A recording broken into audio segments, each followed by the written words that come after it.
Bueno, buenas tardes. Gracias por venir a esta conferencia por parte de Nibiru, la Sociedad Astronómica de la Facultad de Ciencias de la UNAM. Hoy nos acompaña el doctor Eduardo Rubio, del Instituto de Astronomía. Él estudia en el área de pulsares y estrellas de neutrones.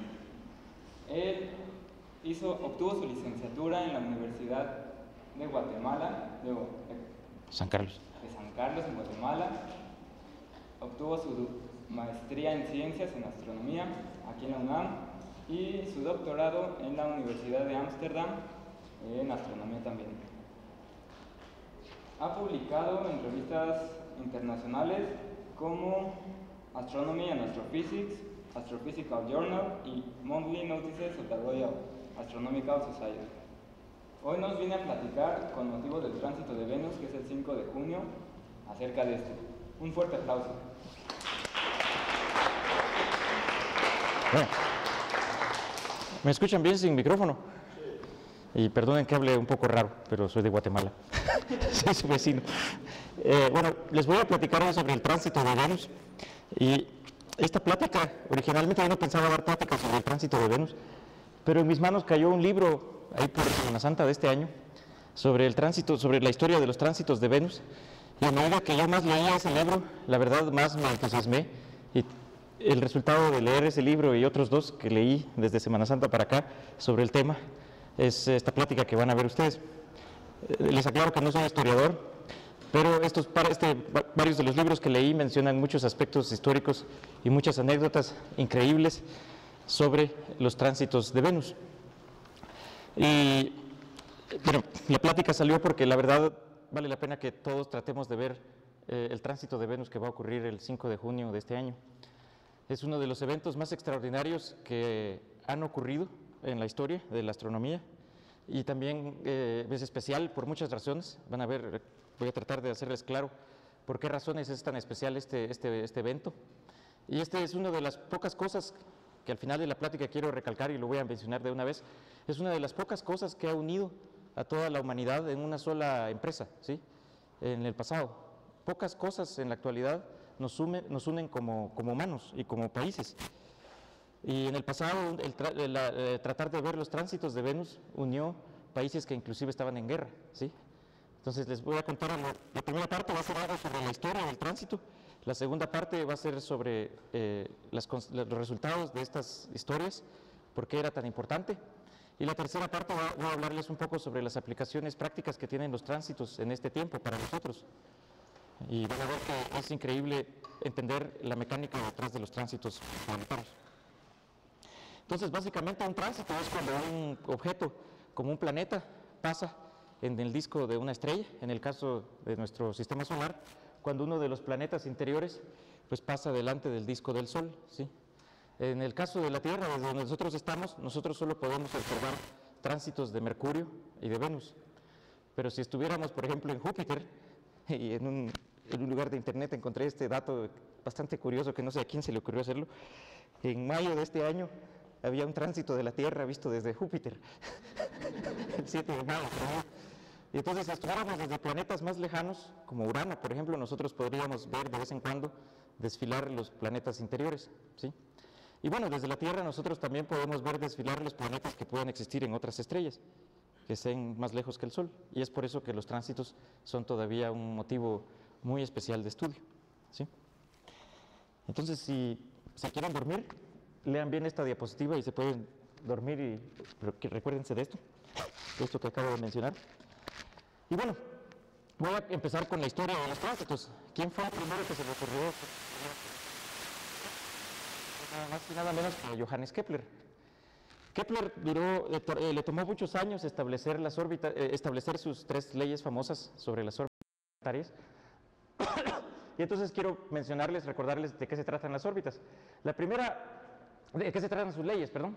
Y la primera cosa que él postuló, la primera ley a la que él publicó, fue que los planetas se movían alrededor del Sol describiendo elipses, ¿sí? Y el Sol estaba en uno de los focos de una de las elipses. Y entonces, invocando esta figura geométrica, la elipse, esta invocación matemática le permitía a él explicar bastante bien el movimiento de los planetas y no tenía uno que recurrir a explicar ciertas cosas que se llamaban epiciclos, que era que los planetas exteriores, por ejemplo Marte, Júpiter y Saturno, a veces parece que van con el movimiento de los planetas, pero de repente empiezan a retroceder en el cielo, ¿sí? Entonces, para explicar estos movimientos, Copérnico introdujo una serie de movimientos bastante extraños que se llamaban epiciclos, que eran pequeños círculos que los planetas daban, y esto permitía más o menos predecir dónde iban a estar los planetas en el espacio, ¿sí? Pero Kepler, al decir que fueran elipses y olvidarse de los círculos, porque el círculo era una figura perfecta en ese tiempo, entonces al decir que eran elipses, él pudo calcular mejor y predecir mejor dónde estaban las órbitas, dónde estaban los planetas. La segunda ley de Kepler nos dice que una línea, que los planetas cubren áreas iguales en tiempos iguales, ¿sí? Al desplazarse en las órbitas, ¿sí? Y esto era lo primero, esto le dio a entender a Kepler que la mecánica que estaba detrás de esto, perdón, a Newton más adelante, que la mecánica que estaba de esto era una fuerza central, ¿sí? Como lo hemos visto la mayoría de los que estudian aquí en la facultad en las clases de mecánica clásica, ¿sí? Lo que permite explicar esta situación de que los planetas recorren áreas iguales en tiempos iguales es precisamente la existencia de una fuerza central, es decir, una fuerza que tiene la forma 1 sobre R en los cuerpos que están en Plutón. Finalmente, su tercera ley establecía una cosa bastante curiosa, que el cuadrado de los períodos es proporcional al cubo del semieje de la órbita, ¿sí? Y es por eso que los tránsitos, ahorita van a ver por qué fueron tan esenciales y tan fundamentales en la historia de la astronomía, ¿sí? Básicamente él estableció que esta relación era igual a una constante. Si ustedes quieren hacer el ejercicio, pueden buscar la constante, pueden determinarla a partir de la constante de la gravedad y de la masa del Sol, y para el sistema solar esta constante es este número. Y bueno, aquí no importa qué planeta ni qué distancia estamos poniendo, ¿sí? Entonces quiero que guarden esto en su mente, porque aquí puedo poner como esto es una constante, yo puedo igualarlo al periodo y al semieje mayor de otros planetas, ¿sí? Yo puedo conocer el periodo de la Tierra y puedo saber la distancia a la que está la Tierra y compararlo con el periodo de Venus y averiguar la distancia a la que está Venus del Sol, o la distancia a la que está Mercurio del Sol, o la distancia a la que está Júpiter del Sol, o la distancia que estaba Saturno del Sol en ese tiempo, ¿sí? Y eso es por eso tan fundamental averiguar a qué distancia estaba del Sol, la Tierra o cualquier otro planeta, ¿sí? Bueno, básicamente entonces esto era lo que él mencionaba. Y entonces aquí les pongo dos órbitas de dos planetas con sus focos, sus semiejes mayores. Y entonces si yo conozco uno de los periodos, que bueno es el tiempo que tarda el planeta en volver a estar en el mismo lugar en el cielo, en el fondo de estrellas, y eso lo conocían los astrónomos antiguos, yo puedo, y si conozco una de las distancias, con una de las distancias de los planetas que yo conozca, yo puedo saber la escala del sistema solar, ¿sí? Y esto no lo vio Kepler, pero sí lo vieron otros astrónomos más adelante de Kepler. Lo que sí vio Kepler fue que con esta ley él podía predecir bastante bien dónde se encontraban los planetas. Y entonces, en base a estas predicciones, él publicó un libro que se llamaban Las Tablas Rudolfinas, ¿sí? Bueno, publicó las Tablas Rudolfinas y en base a esta ley, él fue el primero en preguntarse si en efecto los planetas giran en elipses. ¿Es posible que alguno de los planetas interiores pase delante del disco solar? Él fue el primero en preguntarse si podían existir los tránsitos planetarios. Entonces, básicamente, los tránsitos planetarios ocurren cuando, en el caso de Venus o Mercurio, ocurren debido a que las órbitas de Venus y de Mercurio no están alineadas en el mismo plano de la eclíptica, ¿sí? El plano, si nosotros quisiéramos prolongar el ecuador del Sol hacia el infinito, a ese plano se le llama eclíptica, es la línea donde ocurren los eclipses, y todos los planetas tienen pequeñas variaciones sobre el plano de la eclíptica, ¿sí? No están a la misma altura girando sobre el Sol. Y entonces en el caso de Venus hay una diferencia de unos cuantos grados, como de 3 grados, entre la órbita, en el plano de la órbita de la Tierra, en negro, y el plano de la órbita de Venus. Entonces eso hace que cada vez que los planetas se alinean en los nodos, cada vez que se alinean en los nodos ocurra separado grandes periodos de tiempo, ¿sí? En otras palabras, hace que estas alineaciones de los nodos, como los eclipses del Sol y la Luna, o de la Luna y la Tierra, hace que cada vez que estas alineaciones ocurran muy espaciadas en el tiempo, ¿sí? Esta pequeña inclinación que existe entre los dos planos hace que los tránsitos sean extremadamente raros, ¿sí? Para el caso de Venus. Y generalmente los nodos están alineados en diciembre y en junio. Entonces los tránsitos planetarios, Kepler dedujo hábilmente con sus tablas y sus leyes que los tránsitos solo podían ocurrir en junio o en diciembre, durante más o menos el tiempo en que Kepler y que varias generaciones de astrónomos vamos a estar sobre la Tierra. Obviamente estas órbitas van mutando, van girando sobre su eje también, y entonces eventualmente ya no los tránsitos dentro de miles de años ya no van a ser en diciembre ni en junio, sino que se van a ir corriendo a otros meses, ¿sí? En noviembre o en mayo. Pero Kepler fue el primero en imaginarse esta situación. Y entonces, todas estas especulaciones, todas estas cosas que Kepler descubrió, él las publicó en un libro que se llamaban Las Tablas Rudolfinas, ¿sí? Que es uno de los compendios astronómicos más importantes que existió en el siglo XV. Él lo describió en 1623, las llamó así en honor a Rudolf II de Habsburgo, quien era el que le daba el dinero para trabajar. Así como nosotros ahora en los papers ponemos gracias al CONACYT por el proyecto tal y tal, o gracias a esta o aquella institución por el dinero, pues en ese tiempo había que darle las gracias a los emperadores, que eran los que auspiciaban estas cosas.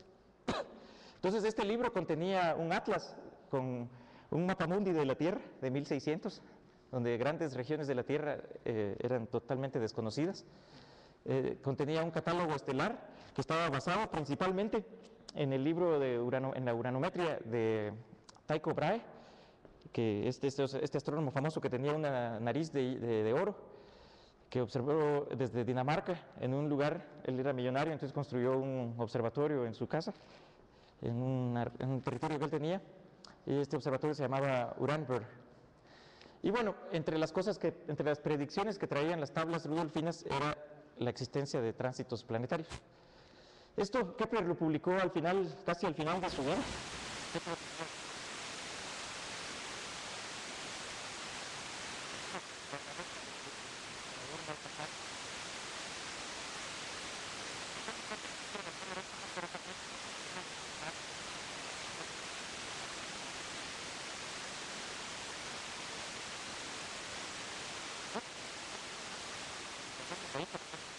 Se llama Jacob Barth. En 1629 hizo una admonición, que esa palabra es una palabra muy divertida.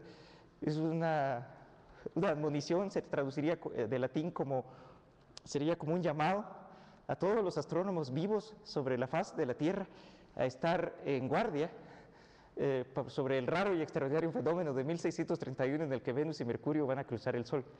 Lo puse en latín porque suena muy divertido en latín, pero esta admonición, Jacob Barth la mandó a todos los astrónomos que él conocía que existían sobre la faz de la Tierra, y les suplicó que por favor estuvieran en guardia, en particular el 7 de noviembre de 1631 y el 7 de diciembre de 1631, para ver el tránsito de Mercurio y de Venus respectivamente. Eso fue algo, una coincidencia extraordinaria que hubieran dos tránsitos tan seguidos. Es algo bastante raro, puede ocurrir, pero es muy raro. Y la cosa es que esta admonición llegó a todos los astrónomos de Inglaterra, de Alemania, de Francia, a todos los astrónomos del mundo occidental conocido de esa época, ¿sí? Y entonces hubo un señor, un padre que se llamaba Gassendi, Pierre Gassendi. Él estuvo en guardia el 7 de noviembre de 1631, y él fue el primer humano a observar un tránsito planetario, ¿sí? Él observó el paso de Mercurio en el disco del Sol y reportó sus observaciones, y aquí hay un facsímil de lo que él observó. Tiene una cara de perverso el tipo, pero digamos, él observó el tránsito. Aquí está la eclíptica y aquí está la parte del paso de Mercurio que él observó. Para ver un tránsito de Mercurio, el planeta Mercurio es muy pequeñito, tiene apenas unos cuantos arcosegundos de diámetro aparente. Entonces se necesita un telescopio, y el telescopio estaba apenas inventado. Él lo observó con rudimento de telescopio, podría ser un telescopio de los que compramos ahora, de los que puede uno comprar en Walmart. Una cosa de esas es más potente que lo que él usó, pero él logró observar el paso de este disco. Y eso fue una de las cosas que confirmó que las tablas rudolfinas y que todas las ideas de Kepler pues estaban en lo correcto. Y que era una herramienta, las leyes de Kepler eran una herramienta poderosísima para predecir las posiciones de los planetas en el cielo. Desafortunadamente Kepler no tenía la precisión suficiente para decir dónde se podían observar los tránsitos, ¿sí? Él solo dijo en su admonición, en su advertencia a los astrónomos, solo dijo, observen todo el día, porque no sé a qué horas van a pasar los tránsitos, ¿sí? Sus tablas no tenían la precisión para predecir exactamente a qué horas y en qué parte del mundo iban a ser visibles los tránsitos. Y entonces él, por eso les dijo, observen todo el día, y la gente pasó observando todo el día del 7 de diciembre de 1631 para intentar ver el paso de Venus. Pero ocurre que el paso de Venus no fue visible desde Europa. Sí existió, sí tomó lugar, pero no se vio desde Europa, ¿sí? Era visible desde Australia, desde Indonesia, desde el Pacífico, y probablemente desde una parte de México, pero de hecho desde una parte de México y Centroamérica, pero no fue visible, no había nadie que se enterara de que iba a ocurrir. Entonces no hay registros y nadie observó ese tránsito, ¿sí? Sin embargo, ese es el poder de la ciencia, que la ciencia es un conjunto de reglas que la gente descubre, de leyes. Estas leyes se publican. Entonces las leyes de Kepler se publicaron y llegaron a manos de un inglés, ¿sí? Este inglés se llamaba Jeremiah Horrocks, tiene un nombre muy divertido también. Y Jeremiah Horrocks era uno de estos tipos que lamentablemente se murió a los 20 años. Era probablemente uno de los tipos más geniales que existieron en esa época en la humanidad, porque él le llegó a sus manos una copia de las tablas rudolfinas y él encontró que Kepler se había equivocado en unas cuantas cosas, ¿sí? En sus observaciones y en sus modelos. Y él corrigió las tablas rudolfinas. Primero trató de entender las leyes de Kepler, porque no era una cosa muy trivial de entender. Bueno, ahora que sabemos matemáticas y que ya sabemos la respuesta del problema, lo entendemos muy rápido en un semestre de mecánica clásica. Pero en ese tiempo requería entender, no había respuestas al final del libro. Entonces,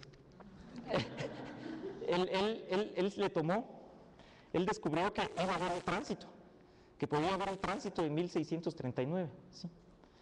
Y entonces él se tomó la molestia de calcular cuándo y dónde se iba a ver ese tránsito, ¿sí? Y logró encontrar la respuesta a su problema en octubre de 1639, ¿sí? Unos pocos meses antes de que el tránsito en sí ocurriera. Entonces en ese tiempo, en la humanidad, es 1600. La humanidad estaba viviendo una época bastante oscura, ¿sí? Y entonces la gente, había pestes por todos lados, uno se podía morir de cualquier cosa, como Horrocks, que se murió a los 20 años de enfermedad. Y entonces uno se podía morir de cualquier cosa, entonces la gente evitaba hablar el contacto con la otra gente, ¿sí? Y él tenía un amigo que se llamaba William Crabtree, y amigo en ese tiempo era alguien con quien uno se escribía cartas, ¿sí? Entonces él se escribió cartas con William Crabtree, otro matemático inglés, y ellos se conocieron solamente 2 veces en su vida. Solo 2 veces se dieron la mano, nada más, porque todo era por carta en ese tiempo, y eso era tener un amigo. Y entonces él comunicó en octubre, encontró la respuesta, y entonces trató de decirle a la gente, miren, va a ocurrir un tránsito de Venus, y sí es visible, Kepler estaba equivocado, y en lo que le dio tiempo mandó cartas a quien pudo, y uno de los que le mandó una carta fue a William Crabtree. Y justamente el 4 de diciembre de 1639 él observó el tránsito, bajo unas circunstancias muy peculiares. Ahora se los voy a contar. Y bueno, hizo sus observaciones y él escribió un pequeño informe que lo envió a la Royal Astronomical Society de Inglaterra, ¿sí? El tránsito, como digo acá, probablemente fue visible desde México, pero no hay registros, nadie sabe si alguien se enteró. Y una carta desde Inglaterra hasta México en ese tiempo hubiera tomado como 1 año en llegar, o 6 meses. Entonces aquí les voy a contar, lo puse en inglés porque es un inglés antiguo y es divertido leerlo. Y entonces a la 1 p.m. él estaba en guardia porque tampoco tenía la capacidad de decir exactamente a qué horas iba a ocurrir el tránsito. Entonces él estaba en guardia el 4 de diciembre y entonces lo llamaron para ir a dar, él era sacerdote, lo llamaron para ir a dar una misa de que se había muerto un tipo ahí en su barrio. Y entonces dice que a la 1 su vigilia fue interrumpida abruptamente by business of the highest importance. que no se pueden reportar adecuadamente en este reporte, ¿no? Y luego que dio la misa y le dio la última unción al tipo, a las 3 de la tarde regresó, y entonces cuando regresó ya Venus estaba dentro del disco solar, y él escribió estas palabras. Entonces tuve ante mis ojos el espectáculo más agradable, y el objeto de mis deseos sanguíneos, y una mancha de inusual magnitud, de forma perfectamente circular, apareció ante el disco del Sol. Y esto es lo que escribió él en su reporte. Pueden ver que los reportes en ese tiempo no eran los fríos,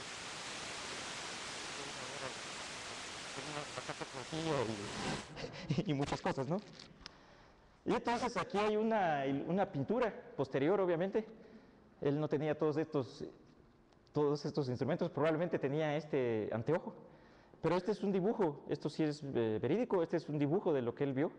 Él logró ver el ingreso de Venus en el disco del Sol, y luego el Sol se metió bajo el horizonte de Hull, en un lugar que queda cerca de Manchester, y bueno, ya se metió, ya no se pudo ver. Algo así es lo que vamos a ver nosotros lo que van a ver ustedes desde aquí de México y Centroamérica el día del tránsito, el 4 de junio. El Sol se va a meter en el disco del Sol y luego se va a ocultar. Pero bueno, este es el primer reporte de la observación de un tránsito de Venus.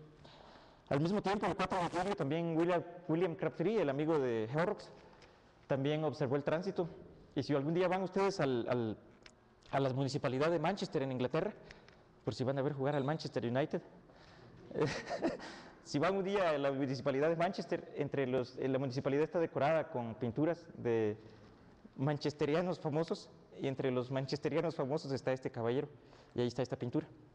Y aquí está el tránsito, aquí está el disco del Sol con Venus.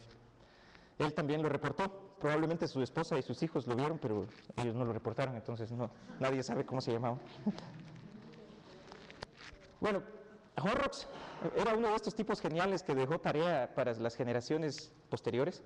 Y entonces, entre la tarea que dejó, él escribió unos comentarios en sus observaciones de que quizás observando bien los pasos de Venus en el Sol, uno podía usar ese paso para construir un triángulo entre el Sol, usar Venus como referencia del triángulo y la Tierra, y poder determinar el ángulo, un ángulo que se llama ángulo de paralaje, que es el ángulo que subtiende este triángulo, rectángulo, y entonces usar eso para medir la distancia al Sol y por consiguiente calcular la escala del sistema solar, ¿sí?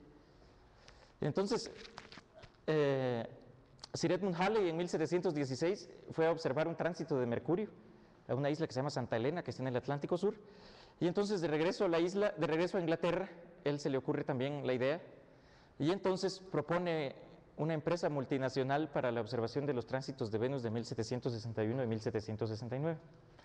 Al principio él propone utilizar a Mercurio, pero ahora les voy a explicar por qué Mercurio no era una buena forma de medir la distancia al Sol. Y bueno, él escribió en sus memorias: la vista de un tránsito de Venus es quizás uno de los más nobles, una de las cosas más nobles que la astronomía puede proporcionarnos. Al mismo tiempo que él hace sus publicaciones, había un francés, Joseph Nicolas Delisle, y él pues le llega una correspondencia de Halley, de Sir Edmund Halley, y entonces él logra refinar el método de Halley y viaja inclusive a Inglaterra en plena guerra de los 7 años. En ese tiempo había una guerra como la Segunda Guerra Mundial, solo que sin tantas armas y sin armas tan tecnificadas, pero había una guerra mundial en ese tiempo. Pero aún así los científicos tenían un salvoconducto para ir a hablar a otros científicos de otros países, inclusive del enemigo. Y entonces él va a visitar a Halley y discuten con Newton el problema. Y entonces entre ambos hacen un llamado a todos los científicos del mundo para observar los tránsitos de 1761 y 1769, basados en las experiencias que había tenido Halley de ver el tránsito de Mercurio, pero también en los métodos que Delisle describe y que discute con Newton y Halley. Entonces, básicamente la idea que uno quiere tener, o que querían estos tipos tener, era: ustedes tienen la Tierra, entonces mandan a un sujeto a ver el tránsito a un lugar, y mandan a otro sujeto a verlo a otro sitio de la Tierra. Entonces, con el tamaño de la Tierra, si lo conocen más o menos bien, ustedes pueden construir un triángulo que pasa por Venus y que se proyecta en el disco del Sol. Entonces, si ustedes logran medir este ángulo de acá y logran formar un triángulo rectángulo sentados en el centro de la Tierra y todo reducido a coordenadas geocéntricas, entonces ustedes pueden calcular el ángulo, y si conocen el ángulo y saben el tamaño de uno de los lados, eso es trigonometría básica, ustedes conocen la distancia al objeto y por consiguiente pueden también determinar la distancia al Sol, ¿sí? Y entonces, haciendo las analogías que les decía, las igualdades, usando la tercera ley de Kepler, si yo conozco los períodos y logro conocer una de las distancias, yo puedo conocer la otra distancia, por esta igualdad sencilla. Era muy sencillo, pero genial. Y así fue como estos astrónomos lograron tener el primer método para calcular el tamaño del universo y de nuestro sistema solar, ¿sí? Esto es genial, a mí me parece una historia fantástica, ¿sí? Entonces, afortunadamente, en 1753 hubo un tránsito de Mercurio, y entonces este tránsito sirvió como de ensayo. Solo imagínense, estaban desde 1715 esperando un tránsito que iba a ocurrir en 1769. Y en 1753 hubo un tránsito de Mercurio, y este tránsito lo usaron como ensayo para ver si estos métodos que habían propuesto funcionaban.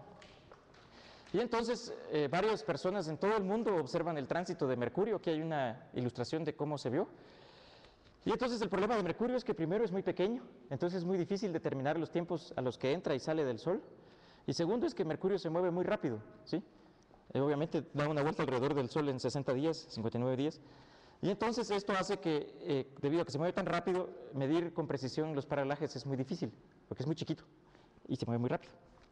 Y entonces Le Gentil, un astrónomo francés, en 1753 propone que el método definitivo para medir la distancia al sistema solar, la distancia al Sol, es utilizando un tránsito de Venus.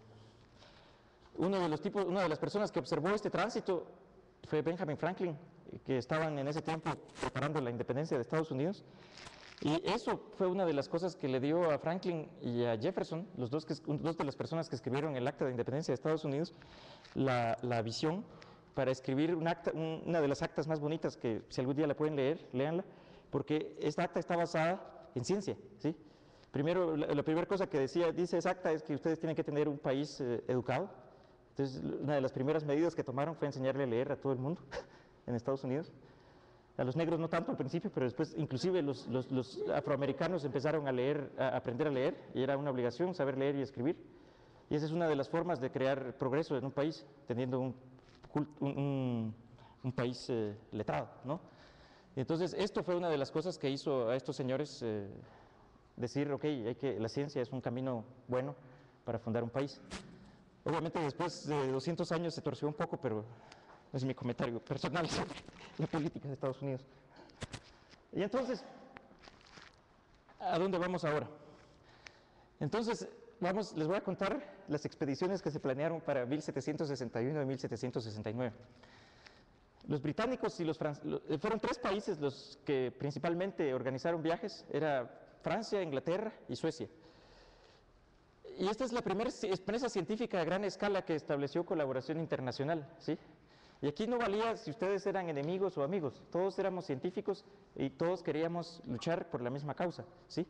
Y aquí puse yo un pedazo de una de las cartas, un trozo de una de las cartas que le escribió Lord Anson, que era el almirante general de la flota británica, a Monsieur Pingré, que era un astrónomo que iba a viajar a iba a cruzar territorios ingleses.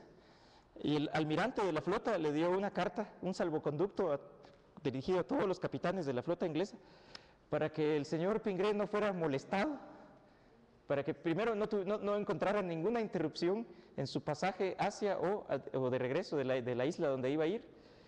Y you are hereby most strictly required and directed not to molest his person or effects. Que no lo molestaran y que no le quitaran sus cosas, ¿sí? Bajo ninguna circunstancia. Y lo respetaron. Digo, eso quiere decir mucho sobre la humanidad. Hemos perdido buena parte de esa caballerosidad, si lo quieren llamar así, porque el mundo estaba en una guerra espantosa. Entonces aquí les voy a mostrar un mapa de dónde se vio el tránsito. Aquí la región gris oscura no era visible, Aquí se podía ver el ingreso de Venus al Sol, aquí se miraba el egreso y aquí se miraba en la totalidad del tránsito. Y entonces Halley ya se había muerto, pero había dicho hay que irlo a ver y hay que irlo a ver a los mejores lugares, y habían ya dejado tarea de que fueran a verlo a la península de Labrador, ahí por Halifax en Canadá, a Santa Helena, a Sudáfrica, a India, a la isla de Mauricio y a la isla de ¿cómo se llama? Reunión, y a Siberia, ¿sí? Y eso era para poder tomar los tiempos a los que entraba Venus y salir, a los que Venus entraba del Sol, y entonces eso iba a permitir tomar bien este ángulo de paralaje, ¿sí? Los suecos también hicieron muchísimas observaciones en el norte, y esa era la tercera potencia del mundo que hizo observaciones. Entonces aquí les voy a contar dos historias, por cada tránsito les voy a tratar de contar un par de historias divertidas. Al final de esta presentación les voy a poner una canción que le escribió Mark Knopfler sobre estos dos señores. Estos dos tipos, Jeremiah Dixon y Charles Mason, son los que hicieron la línea que divide ahora Maryland y Pensilvania, que era la línea que dividía la parte pensante de Estados Unidos, que es la parte norte en ese tiempo, donde estaban todas las personas que no querían esclavos, y la parte sur, que era la parte de la guerra de independencia que querían esclavos, ¿sí? De la guerra civil, perdón. Y los cuates estos zarpan de Inglaterra, iban a Banculín, que era lo que hoy es Singapur, y entonces zarparon a bordo del HMS Seahorse, y entonces al nomás zarpar de Inglaterra en el canal inglés, la marina francesa intenta hundirlos, porque obviamente llevaban salvoconductos, pero iban en un barco de guerra inglés, entonces el capitán francés no iba a detenerse a preguntar si alguien iba con salvoconducto ahí o no. Entonces en el barco hubieron 14 muertos. El barco tuvo que regresarse a Plymouth, de donde zarpó, en Inglaterra. Estos dos pobres casi se vuelven locos porque el tiempo estaba pasando y tenían que llegar a Banculín, y Banculín es Singapur. Entonces tenían que atravesarse todo el Atlántico Sur, todo el Índico Sur y llegar a Singapur.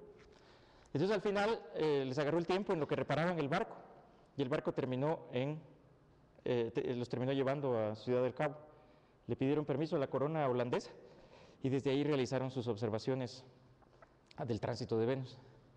Este señor, Alexander, también se enfrenta a la marina inglesa. Llevaba también su carta de salvoconducto y casi lo hunden también. Pero luego, de hecho, los ingleses tomaron el barco, y cuando encontraron que el tipo llevaba una carta, dejaron en paz a la tripulación y el barco pudo continuar hacia su cometido. Luego vino el tránsito de 1769. Este fue observado desde Nueva España. Aquí lo vio un personaje que se llama Alzate, que es un distinguido astrónomo que vivía aquí, era español, y lo vio desde Ciudad de México. Y bueno, los franceses enviaron expediciones a estos tres sitios y los ingleses principalmente acá.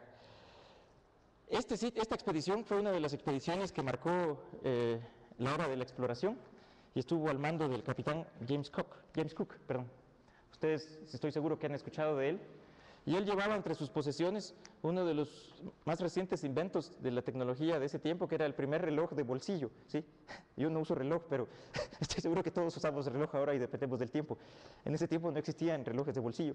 Y John Harris acababa de terminar el primer reloj, el primer prototipo de un reloj que no cambiara la hora por péndulo, sino que fuera un reloj que diera la hora bastante adecuadamente.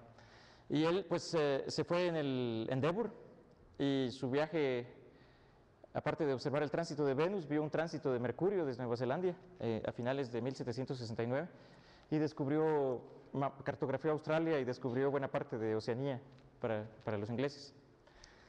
Luego pues aquí tenemos una historia terrible. Esta es la de Jean-Baptiste Chappé. Él originalmente iba para Filipinas, ¿sí? Entonces, para ir a Filipinas en ese tiempo, desde Francia, ustedes tenían que atravesar el Atlántico, venir a Veracruz, cruzar México a pie o en mula y llegar a Acapulco, y de Acapulco agarrar un barco y atravesarse el Pacífico para las Filipinas, ¿sí? Entonces, él cuando llega a Veracruz se da cuenta que la cosa no funciona muy bien, no hay barcos no hay enlace para Filipinas. Le dicen que el próximo barco para Filipinas va a zarpar dentro de 8 meses. Y entonces decide observar el tránsito en Baja California, en México.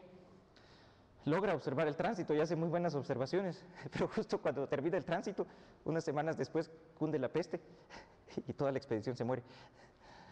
Y entonces, es terrible la historia. Entonces, sus observaciones lograron llegar a París gracias a Alzate, quien también, cuando la expedición francesa pide permiso a los españoles para venir a territorio español a hacer observaciones, pues los españoles se enteran de que hay una gran empresa a nivel mundial por tratar de medir la distancia al Sol, y entonces Alzate y Ramírez se entera de esto y logra hacer las observaciones en Ciudad de México. Y gracias a él, las observaciones de Chappé también llegan a París, porque en París había un astrónomo que él iba a procesar todos los datos que le llegaran de todas las estaciones del mundo, igual en Inglaterra. De todas las historias, si las historias que les he contado son terribles, la de este pobre cuate es la más horrorosa.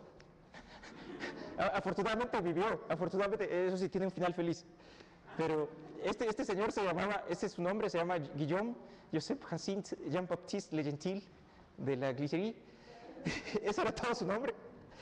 Y él originalmente iba en un barco para ver el tránsito de 1769 en Mauricio, ¿sí? Entonces, cuando llega a Mauricio, los ingleses toman la isla, lo cañonean, y el capitán decide no entablar ningún tipo de discusión con los ingleses. Y entonces el tránsito lo agarra en alta mar, ¿sí? Él está navegando a Madagascar, que era un territorio francés, y entonces apenas logra ver el tránsito desde la cubierta del barco. Pero en estos barcos, pues ustedes se pueden imaginar que la cosa se bamboleaba, entonces no logra hacer ninguna observación científica productiva, solo logra ver el paso del Sol. Entonces decide que como ya está en esa parte del mundo tan extraña, va a hacer el viaje de naturalista, va a ir a descubrir animales, de hacerse famoso y toda la cosa. Entonces decide que se va a quedar 8 años ahí. Y entonces manda unas cartas y le dan permiso desde Francia para quedarse 8 años, porque el siguiente tránsito es en 8 años. Y entonces se desplaza en varios lugares y finalmente logra conseguir un barco que lo lleva a Manila, a Filipinas. Era su plan original, ver el tránsito desde Manila. Pero cuando está en Manila le llegan reportes de los ingleses de que en India el clima es fantástico. Y entonces es mejor ir a India que a Manila para ver el tránsito. Y se va a este lugar que se llama Puducherry, en India, aquí. Y entonces, los días anteriores al tránsito, estaba despejado. El tipo, si ustedes leen el diario, es terrible de leerlo. Dice que estaba despejado y eran unos días preciosos. Y el día del tránsito, justo sale el sol y había una nube donde él tenía que ver el tránsito y está nublado. Y el resto del día estuvo despejado. No logró ver el tránsito. Entonces, dice que no lograba, el tipo no salió de su habitación por 2 semanas más que para comer. Y que no se atrevía a escribirle a nadie de que había sido un fracaso su expedición. Pero ahí no se acaba la historia. Tenía que regresarse de India a Francia, ¿sí? Entonces era un viaje que ahora pues tomamos un avión y en 18 horas estamos en México desde India, por decir algo. Pero en ese tiempo era un viaje que tomaba como un año, ¿sí?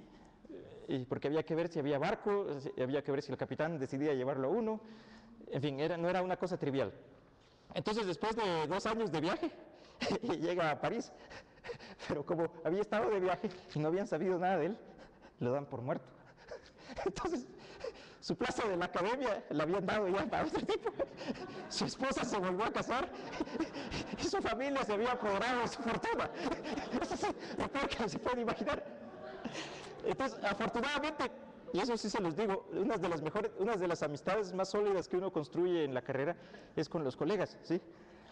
Por eso es importante que ustedes hagan amigos en la facultad. Porque gracias a los amigos, entre ellos Cassini, Jean-Dominique Cassini, Cassini le da dinero y le dice, bueno, te voy a rentar una habitación aquí en París en lo que resuelves tus problemas. Y sus amigos juntan entre todos y le dan de comer y el rey pues eventualmente lo reivindica. Y vivió feliz, tiene una historia feliz. Tuvo una hija. Bueno, después de todo esto, yo creo que el cara será muy feliz. Sí, lo reivindican un poquito uno. Bueno, luego en 1769 hubo que esperar hasta 1874 para el siguiente tránsito. En ese tiempo pues, se dieron cuenta que los tránsitos, bueno, pasaron 2 cosas difíciles. La primera es que la gente pensaba que cuando Venus entrara al disco del Sol, el disco de Venus iba a permanecer intacto. Pero la gente descubrió que, observando los tránsitos, hay un fenómeno que es, y ustedes lo pueden hacer con sus dedos, en una habitación semioscura, si ustedes intentan juntar sus dedos, van a ver que aparentemente los dedos se tocan, aunque ustedes no sientan que se están tocando. Y ese fenómeno se llama el efecto de la gota negra, ¿sí? Es un fenómeno óptico. Y entonces ese fenómeno óptico introdujo muchas complicaciones para las observaciones de los tránsitos. Entonces las observaciones de 1761 y 69 en efecto nos dieron una idea de la escala verdadera del sistema solar, pero no permitieron determinar con precisión ese número. Entonces, para esta época, 100 años después, ya se había inventado la fotografía en 1882 para el segundo tránsito de estos. Y entonces, para el de esta época ya se ha inventado el Internet, entonces quiere decir que cada vez que hay un tránsito algo fantástico está ocurriendo en la humanidad. Y entonces aquí pues pensaron que con nuevos métodos iban a poder refinar la distancia al Sol. De México sale este señor Francisco Díaz Covarrubias y Francisco Jiménez, van a hacer una expedición al Japón para ir a ver el tránsito.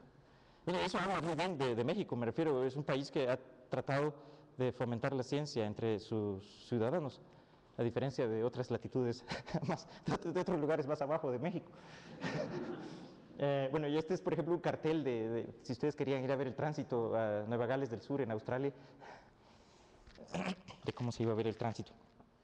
Entonces, para este par de tránsitos mandan expediciones a varios lugares del mundo, a unos lugares remotos que estoy seguro nunca han oído hablar de ellos. Mi favorito es que son las islas de Kerguelen. Son unas islas donde no hay aeropuerto y hasta la fecha no hay aeropuerto, solo se puede llegar por barco. Se zarpa de Madagascar y son varias semanas, 15 o 20 días de navegación en los mares más crueles del mundo, con olas de 20 metros. Y bueno, ahí hubo una expedición alemana, hubo otra expedición a las islas Campbell, que están aquí abajo, que son un pedazo de tierra más pequeñas que Ciudad Universitaria, azotadas por vientos de 200 kilómetros por hora, pero ahí fueron a ver el tránsito porque era un buen lugar para verlo. Y también Kamchatka, aquí, Japón y varios otros sitios. Ese es el de 1874, y de 1882 pues fue visible en toda América.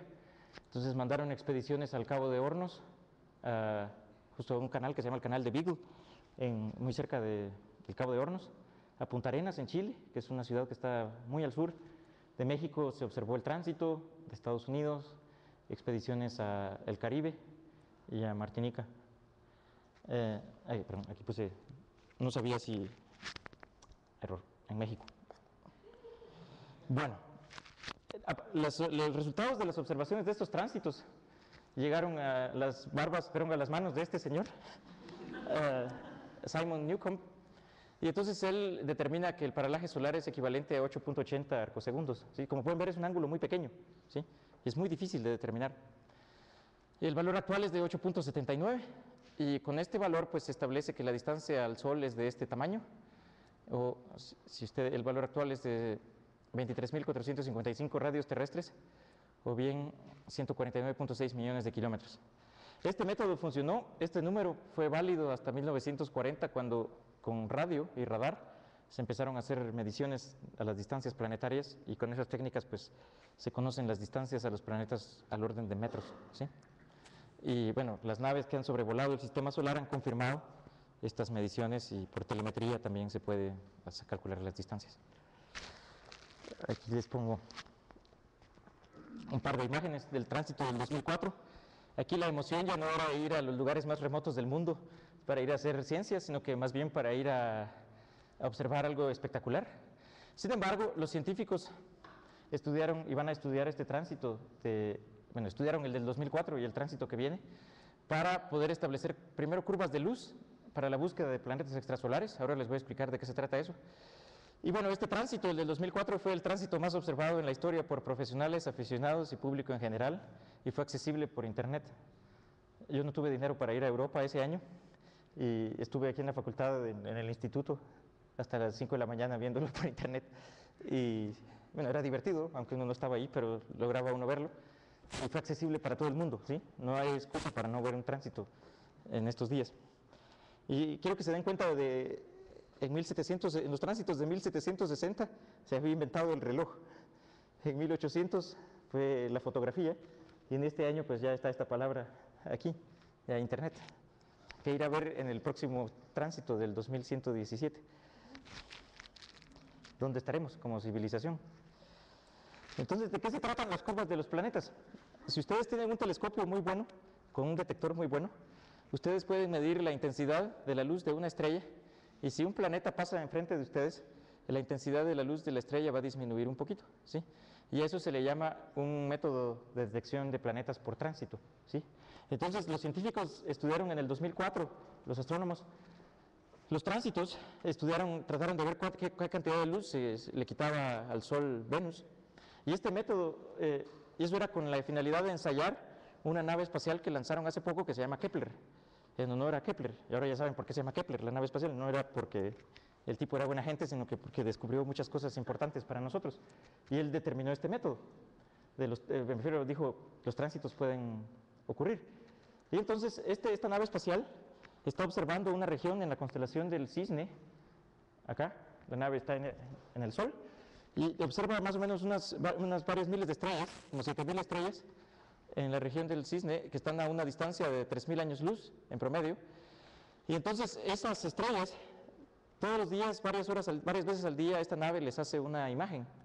Y entonces, analizando la luz de esta imagen, nosotros podemos determinar si hay planetas en esas estrellas. Hasta la fecha se han descubierto 61 nuevos planetas y hay más de 2.000 candidatos. Y la verdad, esta cosa ha descubierto cosas increíbles. Una de las cosas más increíbles, bueno, les voy a mostrar algunos planetas para que miren cómo se ven los tránsitos. Este es un planeta pequeñito como la Tierra, este es un planeta grande como Saturno o Júpiter.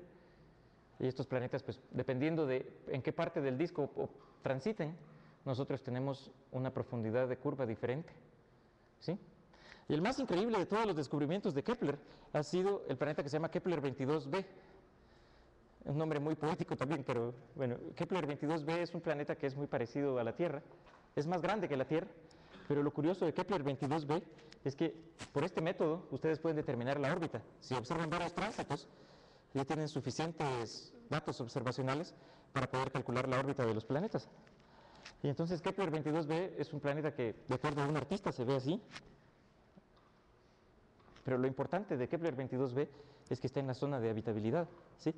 Este es a escala, el tamaño de Kepler con los otros planetas es más grande que la Tierra, y estas son las órbitas de Kepler 22b a escala también. Entonces Kepler 22b está justo en la zona donde estamos nosotros, cerca de la zona de habitabilidad. Dentro de esta zona verde es donde el agua puede ser líquida, y eso significa que la vida puede existir, ¿sí? A menos como la conocemos nosotros. Y eso es fantástico, ¿sí? Entonces, por eso es importante, y por eso son importantes mencionar esto, y por eso son importantes los tránsitos planetarios. Este año, para el tránsito del 5 de junio, el telescopio espacial Hubble lo van a apuntar a la Luna, a una región de la Luna, para ver si la luz que refleja, imagínense lo siguiente, cuando Venus pase enfrente del Sol, la cantidad de luz, primero que viene del Sol, va a disminuir, ¿sí? Eso se tiene que, pero obviamente si apuntan el Hubble al Sol, pues van a quemar van a achicharrar toda la electrónica que tiene adentro. Pero si lo apuntan a un objeto menos brillante como la Luna, primero van a poder medir qué tanto cambia la luz que se refleja en la Luna por Venus. Y segundo, y más importante, van a poder determinar el espectro, ¿sí? Nosotros, los astrónomos, podemos usar espectros. Si yo tomo el espectro de la atmósfera de la Tierra, yo puedo descubrir, sin tener que venir a la Tierra, que aquí hay ozono, que aquí hay carbono y que aquí hay moléculas de agua, ¿sí? Entonces, por la luz que se refleja del Sol en la Luna, nosotros sabemos qué tipo de luz es, pero al pasar Venus entre el Sol y la Luna, entre el Sol y nosotros, y la Luna obviamente, esa luz se va a llevar un poquito, la atmósfera de Venus va a absorber algunas líneas del Sol, ¿sí? Que van a ser reflejadas por la Luna. Entonces, con un espectrómetro potente como el que tiene el Hubble, yo voy a poder ser capaz de decir, Venus tiene una atmósfera y la atmósfera está hecha de esto, esto, esto y esto, ¿sí? Y la ventaja es que nosotros sabemos de qué está hecha la atmósfera de Venus. Está hecha de dióxido de carbono y tiene mucho ácido sulfúrico. Entonces, esta gente espera encontrar líneas de estos gases en la luz reflejada por la Luna, ¿sí? Entonces, es una técnica que van a usar, ni siquiera existe el telescopio, pero la van a usar en un telescopio gigantesco que se va a construir en el espacio, que esperemos lo aprueben las autoridades superiores del mundo, que se llama el James Webb Telescope, que es un telescopio que va a permitir detectar planetas terrestres va a tener un espectrógrafo tan sensible que va a permitir detectar planetas terrestres en otras estrellas, ¿sí? Entonces, por ejemplo, si se construyera ese telescopio, ustedes pueden ver un tránsito de Kepler 22 e inmediatamente si analizan, si tienen un espectrómetro lo suficientemente potente, ustedes podrían decir, ok, Kepler 22b tiene agua, tiene vida, tiene gases de invernadero, o sea que ahí se está calentando y hay una humanidad, hay humanos ahí que están produciendo gases de invernadero, por decir algo. ¿Sí? Es un ejemplo. Bueno, aquí están las circunstancias del tránsito, por si lo quieren ver. Esto se llama primer contacto, es cuando Venus toca el disco del Sol. El segundo contacto es cuando Venus ingresa al disco del Sol. Estas son las horas locales para México. Aquí quiero que miren bien la diferencia entre horas, y son varios minutos para el primero y segundo contacto. Y esa diferencia es porque los cálculos generalmente son más fáciles si se hacen al centro de la Tierra, ¿sí? Esos se llaman cálculos geocéntricos, ¿sí? Y ya que uno hace los cálculos geocéntricos, entonces es más fácil introducir variaciones geométricas, porque nosotros no estamos en el centro de la Tierra, sino que estamos a 6.000 kilómetros del centro de la Tierra. Entonces ese pedacito de tierra hace que haya una pequeña diferencia de tiempo entre los contactos calculados para el centro o para la superficie. Estos contactos, la mitad del tránsito y los contactos tercero y cuarto no van a ser visibles. El Sol va a tener una altura de 41 grados sobre el horizonte, más o menos esta altura. Y bueno, si todo sale bien, si no hay nubes, ojalá, yo les deseo que lo puedan ver y traten de verlo, ¿sí? Va a ser algo extraordinario que no se van a olvidar nunca. Y traten de compartirlo con la mayor cantidad posible de gente. Aquí se ven las curvas. Para México, el Venus va a seguir esta trayectoria. Esto es debido a la latitud, a la posición de México sobre la superficie de la Tierra y a la rotación de la Tierra también. Entonces aquí vamos a ver los primeros dos contactos, después el Sol se mete a las 8 y pico, el Venus va a estar en medio. Y bueno, estas son algunas curvas donde está la variación del tiempo de inicio del tránsito, ¿sí? Están en hora universal, por eso es 22. En el mundo se va a ver así el tránsito, toda esta región no lo va a poder ver, la Antártida no lo va a ver, o sea que los pingüinos no van a poder hacer astronomía. Pero bueno, buena parte de Sudamérica no lo mira y África, pero el resto del mundo sí va a poder ver alguna parte del tránsito. Es uno de los tránsitos más visibles por la humanidad, porque bueno, hay bastantes conglomerados humanos en esta parte, salvo el sur de Argentina y de Chile. Bueno, véalo de manera segura. Esta es una observación que les puede hacer mucho daño en los ojos si no lo observan de manera adecuada. Nunca miren al Sol directamente o con instrumentos sin la protección adecuada. Créanme que yo he conocido gente que ha perdido la vista por querer ver el Sol y con telescopio sin la asesoría adecuada. Se juegan la vista si no saben qué están haciendo. Y la verdad está bastante difícil quedarse ciego, es muy bonito el mundo como para perder los ojos. Si pueden, traten de verlo de una manera organizada, contacten gente, aquí está el grupo de Nibiru. Nibiru va a organizar muchas cosas, traten de verlo con gente porque es muy divertido verlo acompañado, verlo solo es triste. Y asesórense adecuadamente, sí. Digo cosas obvias, pero digo lo que nadie se atreve a decir, entonces es la verdad. Asesórense adecuadamente, traten de informarse, traten de leer lo más que puedan sobre el tránsito, porque realmente cada pequeña pieza de historia que aparece sobre el tránsito es fascinante. Por ejemplo, aquí en México han habido astrónomos gente de mucho renombre que ha hecho observaciones de tránsitos y son historias divertidas de su propia gente. Y tan divertidas y tan interesantes como las historias que les conté de los franceses y de los ingleses, ¿sí? Con unas penalidades tremendas para poderlo ver. Una cosa interesante aquí, creo que más tarde, no sé si trajeron los chicos unos lentes de estos. Esos lentes son muy seguros, son bastante buenos para ver el sol, filtran la luz que deben filtrar, por lo tanto sus ojos no se dañan. Si intentan verlo con lentes de soldadura, vayan a comprar lentes número 14, es el más potente. Traten de comprar lentes más oscuros que existan para soldadura en una tlalpanería. Pero aún así yo preferiría comprar estos anteojos o usar un filtro de sol o proyectarlo, porque si no están seguros, generalmente la gente en las tlalpanerías no sabe bien qué está vendiendo, y si no saben bien si es filtro número 14 o 12, puede dañarles los ojos, ¿sí? Es una dosis de radiación muy potente, ¿sí? Bueno, no tengo que decírselos. Ya casi para terminar. Hay un investigador aquí en México, estaba en el Instituto de Astronomía, y ahora está en el Instituto de Investigaciones Estéticas, que se llama Jesús Galindo. Y él ha propuesto varias cosas interesantes.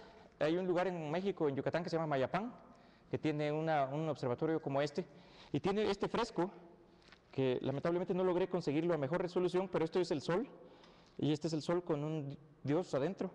Y algunos piensan, entre ellos Jesús, que estos son registros de observaciones de un tránsito de Venus que ocurrió en 1975, que se observó. Estos otros tránsitos de estos años fueron visibles también desde la región donde vivieron los mayas.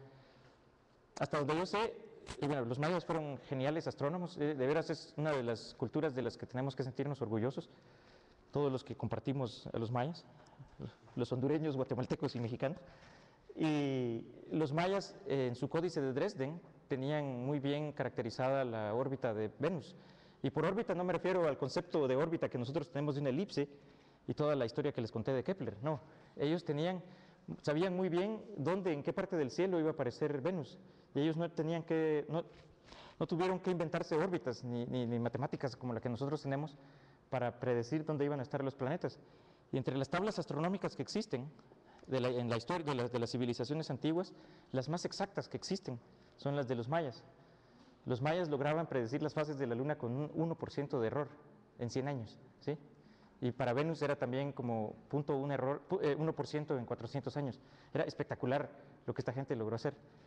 Lamentablemente no hay registros directos, porque un obispo que se llamaba Diego de Landa decidió quemar como 50 códices en una noche y se arruinó toda la historia de los mayas, pero no hay registros directos de que los mayas hubieran tenido idea de que hay tránsitos, porque el tránsito es algo que nosotros, con nuestra ciencia occidental, hemos concebido debido a las órbitas, ¿sí?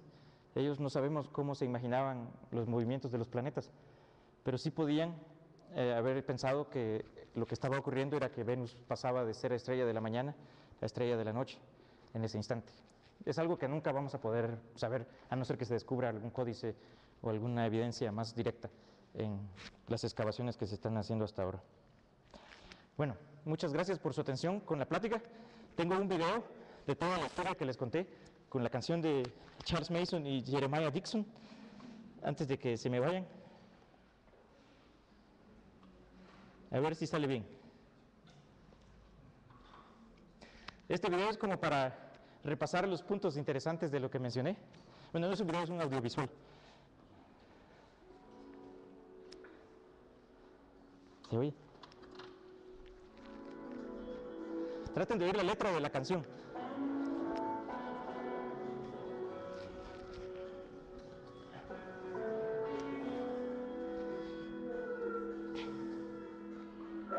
Jeremiah Dixon, I'm a Jordi boy.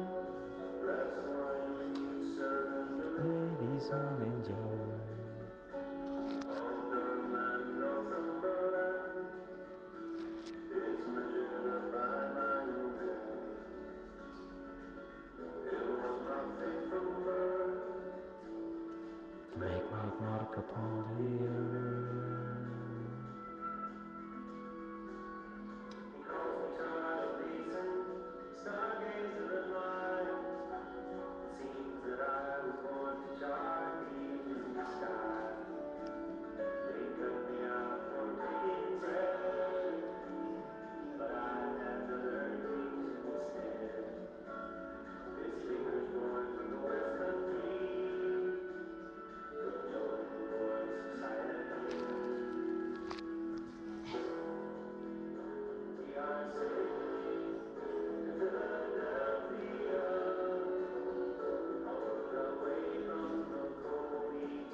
Bueno, pues un fuerte aplauso.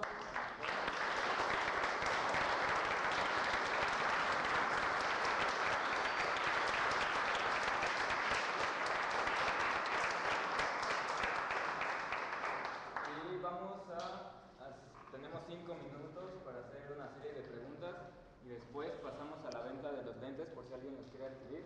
Va a ser aquí. Entonces, ¿alguien tiene alguna pregunta? No.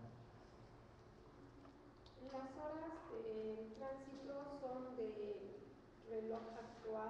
Sí, eran las horas de su reloj de aquí, de México. Dijiste que era interesante que cuando se reflejaba la luz de la luna pudiéramos ver el espectro de luz, porque ya sabíamos que tenía Venus dióxido de carbono. O sea, ¿por qué es interesante verlo si ya lo conocemos? Bueno, pues el problema es que nadie ha hecho ese experimento, primero. Sí. Y segundo es que ya sabes la respuesta. Entonces, de la forma que tenga el espectro, tú puedes, con estadística, refinar, deducir que en efecto es dióxido de carbono y estas cosas. Entonces es como una forma de verificar que la idea que quieren usar en el James Webb Telescope es posible y es factible, ¿sí? Es como una demostración de una idea. Y eso es lo que lo hace interesante. Lo que lo hace que algo que bueno, al cuate al francés le van a dar creo que 3 horas del Hubble o algo así. Y eso es mucho. Es muy bueno.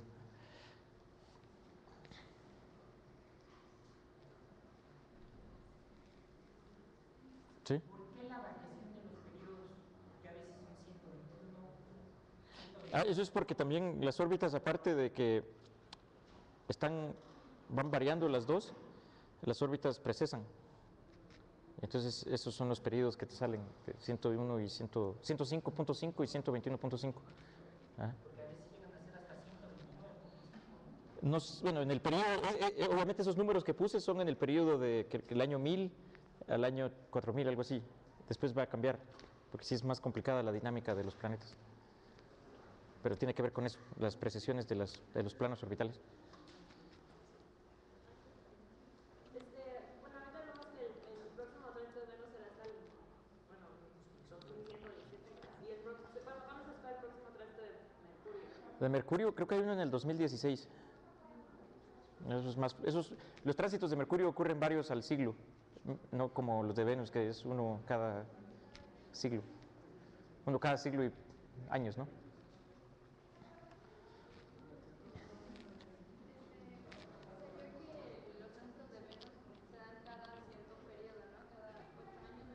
¿Mm?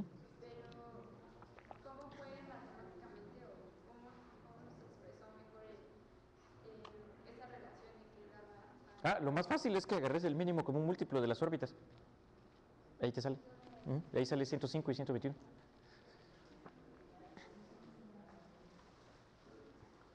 Oye, ¿les ha ocurrido alguna vez, por ejemplo, desde sondas que están Júpiter o Saturno, observar la Tierra, a ver si hay un tránsito terrestre? Es un experimento que a los que diseñaron se les ocurrió muy tarde. Cuando podían hacerlo, las naves ya estaban demasiado lejos y no tenían los instrumentos adecuados para hacer la resolución adecuada para tomar el espectro. Porque justamente eso se podría hacer, las Voyager podrían hacerlo, o las Pionero, pero usan tecnología muy antigua de los 60s y nadie pensó en un experimento de esa naturaleza. No había tampoco tecnología para tener un espectrógrafo tan sensitivo cuando se lanzaron.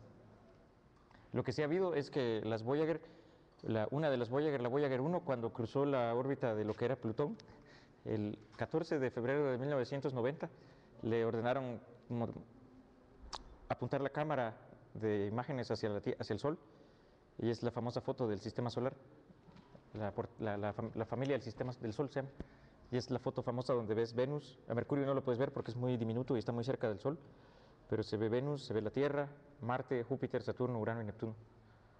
Es una foto espectacular, si la pueden ver en internet. Se lo sugiero. Bueno, pues otro aplauso, por favor. Gracias.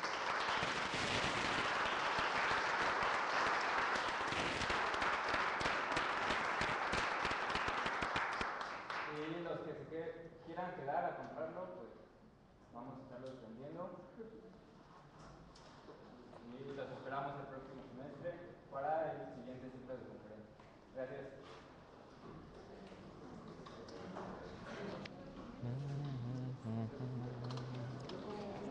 ¿Tendrías la cocina? Sí, me las llevo si quieres, está bien. Doctor, una duda rapidísima. Sí. En cuanto a lo que se refieren al ciclo, o bueno, al camino que va a llevar Venus, Ajá. se abre como literal, como si estuviera una órbita por encima del Sol. Sí. ¿Qué es lo que se va a ver? ¿Pero solo va a ser en ese lapso? Sí. O sea, quiero decir, ¿va a ser en el lapso de... Como 2 horas. 5, Ajá. o va a ser desde las... Todo el tránsito, o sea, todo el paso dura 6 horas. Pero lo que se va a ver en... Pero en México se ve unas cuantas